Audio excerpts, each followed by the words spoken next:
Welcome to Revenza Tales, where tales of betrayal and bold comebacks will set your soul on fire.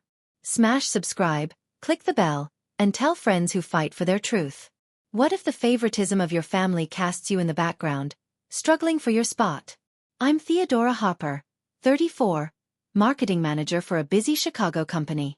My life seems good. Corner office, snug Logan Square apartment, rep for delivering. But beneath, a tangle of memories took years to unravel. I was raised in Lake Forest, a suburb of leafy trees where money was as ubiquitous as well-manicured lawns. My parents, Robert and Diane Harper, founded Harper's Organic Markets, a $12 million grocery chain from their trend-watching ability. To the world, we were the ideal family. 2 daughters, a big house, all the accessories. Behind closed doors, it was another story. I was the dutiful one, the elder sister who worked hard, kept my room neat, obeyed every rule. Mom and Dad would scold me. Save for the future, save each penny, make us proud. I lapped it up, seeking their approval, always just beyond my grasp. And then there was Chloe, 7 years my junior, the golden child. With Mom's emerald eyes, Dad's charm, a smile that lit rooms, Chloe was the daughter everyone noticed. Aunts and uncles oohed and awed over her at Thanksgiving and Christmas dinners. Next-door neighbors would whisper she was the pretty one. I'd see her spin across our living room, her laughter drawing everyone in while I melted into the background. My unremarkable face, reserved nature, no match for her radiance. Chloe shaped the world to her whim. At 10, she got a modeling contract with a local boutique after a scout caught her in a school play. By the time she was in high school, she was an Instagram influencer, amassing thousands of followers with careless selfies. Our parents, strong business builders, softened in her presence, handing her money for vacations or clothes, no questions asked. I was questioned over every dollar. Theodora, you're the responsible one, Mom would say, half proud, half expecting. Chloe's just Chloe. That hurt. A reminder I was her shadow. I adored Chloe, initially. She'd follow me as a child, small hand in mine, saying my name like a special word. I'd style her braids, assist with homework, applaud at recitals. But as she became older, her love had an edge. By middle school, she made fun of my flat nose, plain clothes, her laughter slicing deep. At a barbecue when they were both visiting relatives, she said to her cousin, "Theodora's the smart one, I've got the looks." We all laughed. I gritted a smile burning cheeks. Mom and Dad didn't stop her, only steered the conversation. I knew it then. The slow, painful understanding I'd never be enough. In my Chicago apartment, looking out at the skyline, that pain is softer now, an old bruise. Then I didn't know how to get away from being Chloe's sister. I just kept trying and trying, even when nobody was watching. In school, I immersed myself in AP courses, SAT test prep, scratching out a future to impress Mom and Dad. Chloe, only 10, was a celebrity around here. Lake Michigan Instagram posts, silly backyard videos, thousands of likes. Brands mailed her free gear. She strutted in it, magnetism of confidence. I observed, envy and amazement twisting. Amazed at how a child so young could receive so much attention. At dinner, Chloe's stories filled the room. My good grades earned absent nods. When she hit her teens, her teasing turned cruel. She'd borrow my favorite sweater, earrings I'd saved for, claiming they looked better on her. Once she took a dress I'd bought for a school dance, wore it to a party, returned it stained, shrugging. "Oops, my bad." I complained. Mom sighed. "Theodora, don't be too tough on Chloe, she looks up to you." Looks up? It felt like I was being trampled. My senior year, I had saved for a leather jacket. A special treat to feel less invisible. Chloe, 14, took it, wore it to school. When I confronted her, she rolled her eyes. "Chill, Theodora, you're not working it." That night, she faked a meltdown, saying I'd screamed for no reason. Dad pulled me aside. "You're the older sister, Theodora. Act like it." My throat tightened. No one took my side. I started planning my escape, throwing myself into college applications for Northwestern. Close, but far enough to breathe. At 18, my Chicago studio was a sanctuary. I skipped family holidays, working coffee shop shifts to avoid Lake Forest. Mom's calls to come home met excuses. Chloe's smug grin kept me rooted in Chicago. I was finished being her shadow, but the scars remained, a silent pain in every reflection, every question. I wanted to think I was enough. Then, I wasn't so sure. A drizzly April morning, thick and gray, delivered the call. My blotter filled with a marketing presentation. My phone rang, unknown number. The police. Mom and Dad's charter plane went down on a Denver business flight. No one survived. The words hit me, hands trembling as I hung up. I was 34 and believed I'd have years to repair our distance. Life waits for no one. The Lake Forest funeral was a haze. Black dresses, condolences in our church. I planned it all. Service, food, guest list. Grief a rock in my chest. Chloe, 27, floated past, eyes bloodshot but magnetic, mourners gathering around her. I stood at the casket, placing flowers, shaking hands of relatives who barely noticed me. "You're so strong, Theodora," a cousin said. It was a sense of duty, not strength. Chloe's tears were genuine, I'll admit, but for show, she'd cry openly throughout the eulogy, then glance at her phone in a corner. I wanted to shout for her to assist, but kept my mouth shut, the responsible one, always. A cousin said, "You two are so different. Chloe takes after Diane in looks, doesn't she?" I nodded, clenching my jaw, the old pain biting hard. By myself in my hotel room, I wept for Mom and Dad, for the love I had yearned for and never received, resentful of their favoritism, their excuses on Chloe's behalf, their scolding of me. I loved them, but their $12 million inheritance would separate Chloe and me. I visited our Lake Forest house a week later to meet for the inheritance. The ivy-walled rooms, sprawling windows, felt like a childhood museum. Memories I'd prefer to forget. Chloe reclined on the leather couch, phone clutched, 27, perfect makeup, every inch the influencer, even in mourning. I sat across from her, laptop open with estate papers, gut churning. I knew what was ahead. Chloe always got what she wanted, and I steeled myself for the battle. Chloe declared, "The $12 million is mine." Not looking up from her phone, she added, "Mom and Dad always loved me more. You know that, Theodora, look at you." Her words sliced, echoing teenage taunts. I clenched my fists, nails digging into palms. Part of me wanted to scream I'd earned a share, being the sensible one. But a louder part was tired. Tired of competing, of being less, of a family that never saw me. I took a deep breath, voice steady. "You can have it, Chloe. All of it, but there's a stipulation." She went wide-eyed, guarded. "We're finished. No calls, no texts, no contact, ever." She was flabbergasted, not expecting me to walk away. And then a smirk crossed. "Fine by me. Why would I need you holding me back?" Her laugh was serrated, but relief washed over me, a burden lifting. I rose to leave, grabbing my stuff, the room closing in. "You'll deal with the estate yourself. I'm out." I stepped out, her laughter fading behind me, but it did not hurt. Driving home to Chicago, Lake Forest's neatly trimmed lawns receding, I was filled with an odd sense of freedom. I had lost $12 million, but the struggle for validation. 4 years, I'd evaluated my value against Chloe's, against my parents' validation. Now, I valued myself. The Chicago skyline shone, tentative but my own. 3 months went by, and my phone vibrated with Chloe's name. I'd enjoyed the stillness, work, yoga, dinners with friends who didn't know Chloe's shadow. Every call shattered my tranquility. I ignored them, voicemails stacked. Chloe was relentless. My job required my phone on. One night, I picked up, voice icy. "Chloe, we had an agreement. No contact." "Theodora, I need your assistance," she burst, panicked, no condescension. "I tried to tap into Mom and Dad's funds, but the bank claims I owe taxes. You're handy at this, sort it out." I pinched my nose, irritation simmering. She had not apologized for betraying our agreement. I cut to the chase. "There's no inheritance tax below $13.6 million, which it is, but I waived my claim, Chloe. I can't touch it. The estate's business holdings, not money, and you're a co-signer on Dad's loans. Seek a lawyer." Silence, then a huff. "So I just call somebody?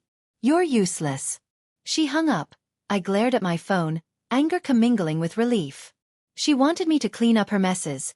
Years of being her backup, her punching bag, were through.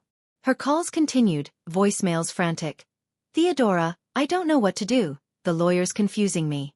I erased them, resolve firming. Evenings, I imagined her in that ivy-clad house, having her expectations all to herself. Guilt flashed, but pride overcame it. I was creating a life apart from her where I wasn't required to prove myself. The phone rang. I let it ring.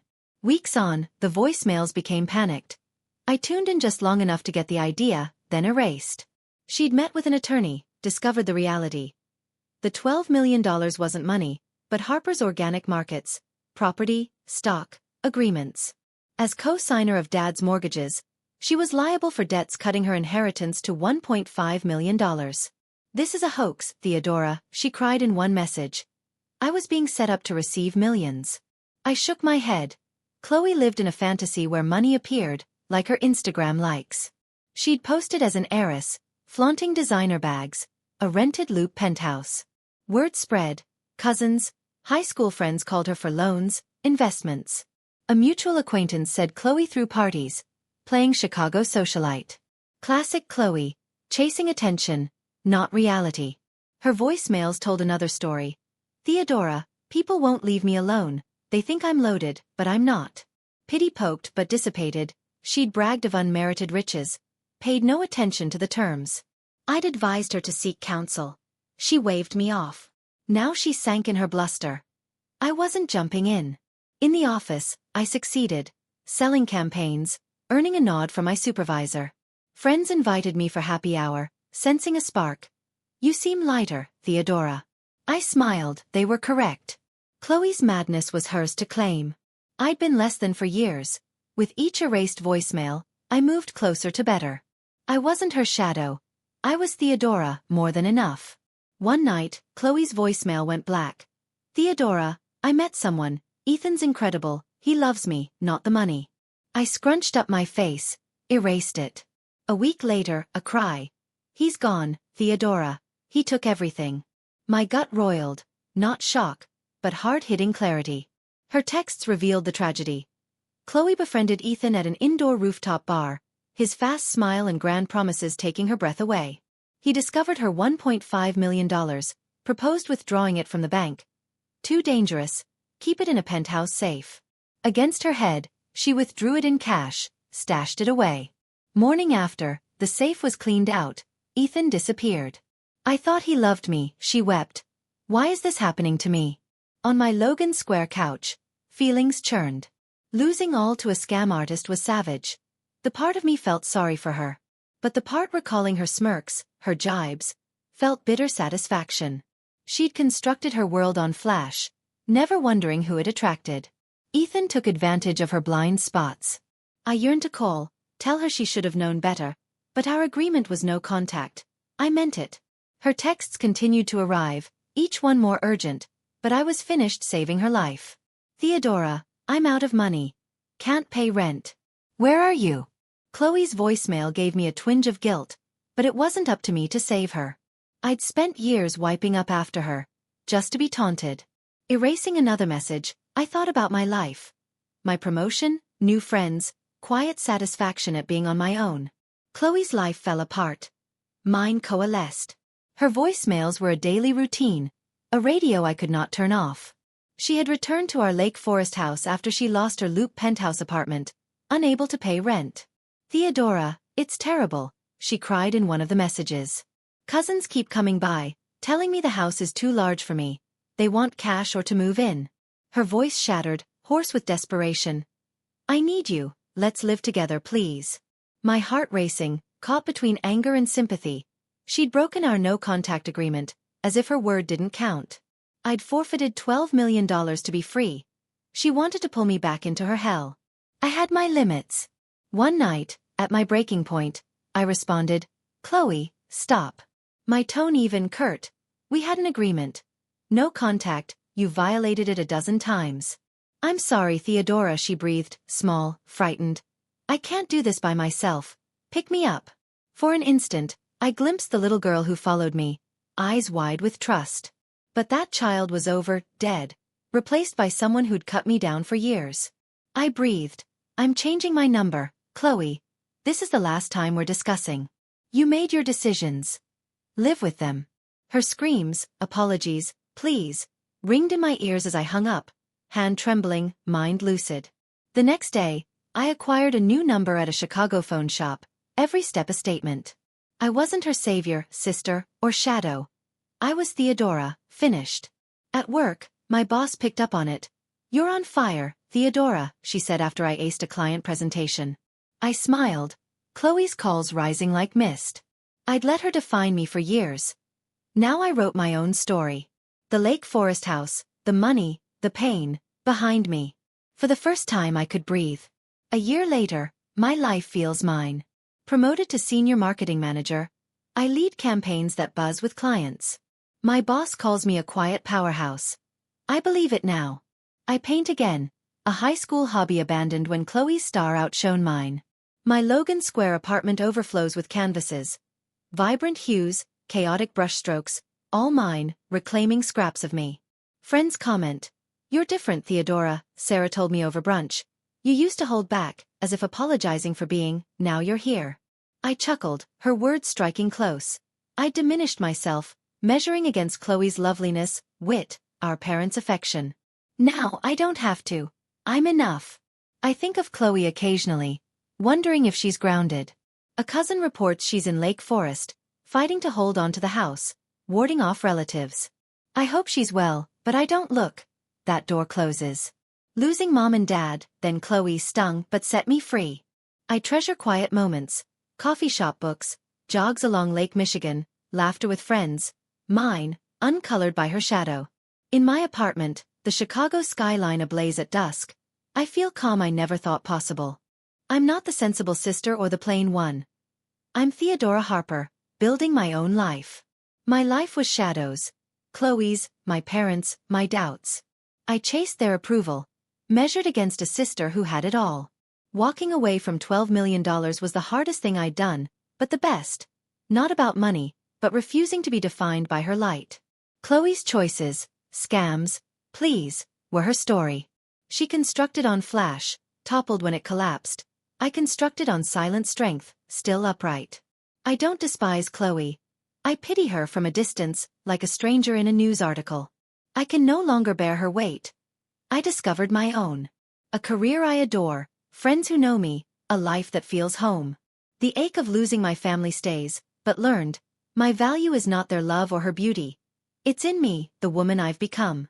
Chloe's fall wasn't mine, did not sabotage her, but stopped rescuing her. Ethan's scam, the debts, the kinfolk, she constructed that platform.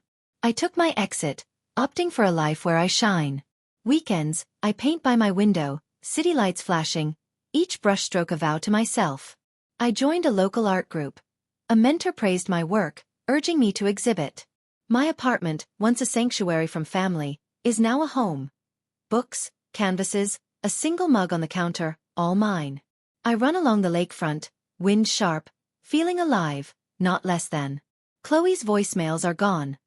My new number is mine alone. The moral is, don't let others' shadows dim you. Build your own light, where you're enough. Thanks for watching Revenza Tales, where gritty stories of victory take on life. Smash that like button, share your stories of return, and subscribe for more legendary tales. Share this with friends in need of courage, and I'll see you in your own light.